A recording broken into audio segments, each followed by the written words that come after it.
Joining us now, I won't fall off this one, is John Sununu, former governor of New Hampshire, former chief of staff to President George H.W. Bush, and author of the great book about the man, the quiet man. It's called The Quiet Man, The Indispensable Presidency of George H.W. Bush. Governor, welcome, sir. How are you, Steve? I'm doing well. So I want you to weigh in on Biden over the weekend in Pennsylvania. I think it was Friday at late afternoon. He would like to take Trump out behind the gym, implication being and have a fight with him. What is that? Well, look, that's just the Democrats thinking they can do whatever they want. You were talking about violence at Trump rallies. The Democrats and the Clinton campaign were paying goons to cause that violence at those rallies, and yet the press hasn't talked about it. There's a level of uncivility and corruption that permeates anything the Clintons touch, and you're beginning to see more and more evidence of that.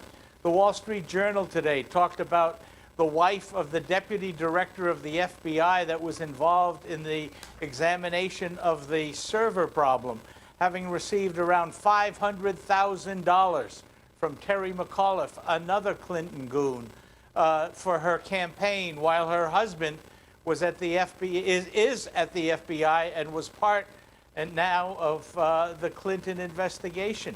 Everything they touch has some tinge of corruption or uncivility associated with it, and you shouldn't be surprised when you hear anything like that coming out of Biden.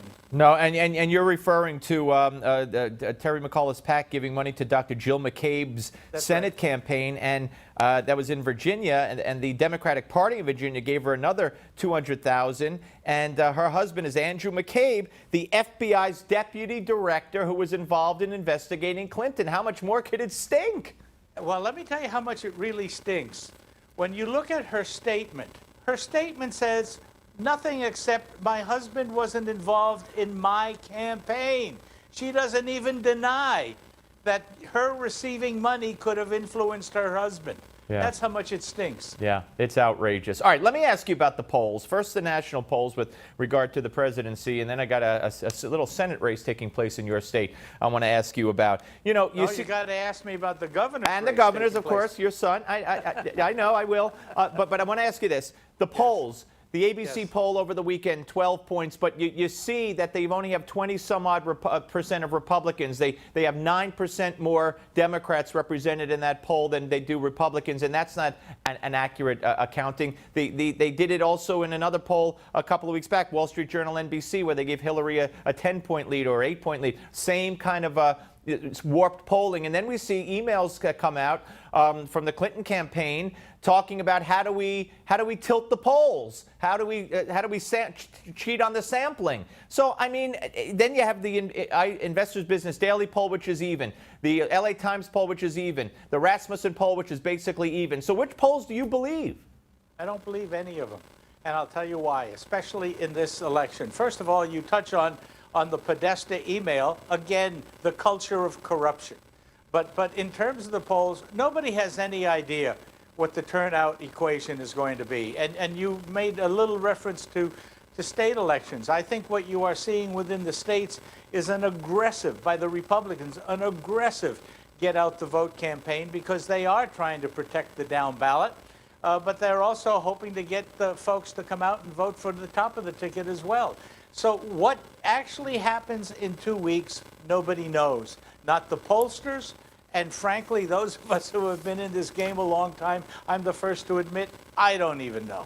Okay, let me ask you about the Senate race in New Hampshire. And of course, we have Kelly Ayotte, the incumbent, who the last poll I saw, and maybe you know there are other polls, whether we put value in them or not, she was down by 8 points to Governor Maggie Hassan.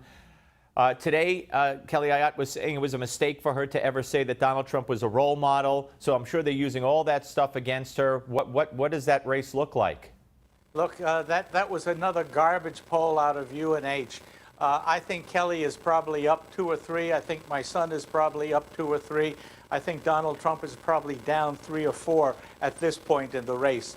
But there still is 2 weeks, and there's going to be aggressive campaigning.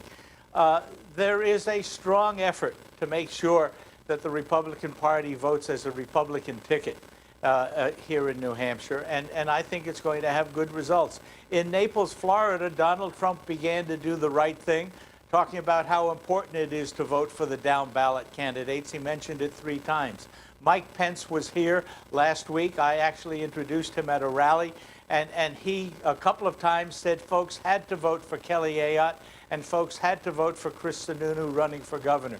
So there's a strong effort now to stitch the party together from top to bottom. I think the last 2 weeks, that's going to be a very important part of the theme. Governor, you have seen it all. You've been around a long time, and you've seen the media before there was cable television and alternative media sources. But have you ever seen anything like what we're seeing now with the emails that have revealed, you know, Glenn Thrush of Politico writing to Podesta saying, I'm a hack. I hope I didn't mess up the story. Don't tell anybody. The New York Times giving Hillary quotes to approve, and right on down the line. Well, I've seen it happen before. I just have never seen it break into the public the way it has with the Clinton emails.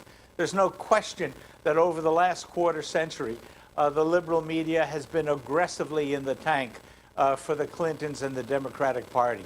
And it is time now that we have seen these emails, it is time now for people to say enough is enough. This is an election about change, changing the climate of democratic corruption, which has existed in Washington for about a quarter of a decade, since the Clintons got elected in '92. And the Clintons are being very smart. They're trying to make the election turn on a 15-year-old tape with garbage and disgusting talk in it. The question for voters is, do you want to vote for corruption again and continue that, or do you want change? And I think it's time that people understood this deal, with quotes around deal, between the liberal media and the Clintons has caused us enough problems. Let's make a change. Governor, it is an honor and a pleasure as always to speak to you, sir. Great luck to your son if we don't speak beforehand. Thank you very much, Steve. All right, John Sununu, ladies and gentlemen, the book, The Quiet Man, The Indispensable Presidency of George H.W. Bush. When we come back, well, you know what it's going to be, don't you? It's going to be panel time. And we want your calls, 877-NEWSMAX, 877-NEWSMAX, because this is America Talks Live. And although you may think I am, I'm not all of America. You are. So give a call.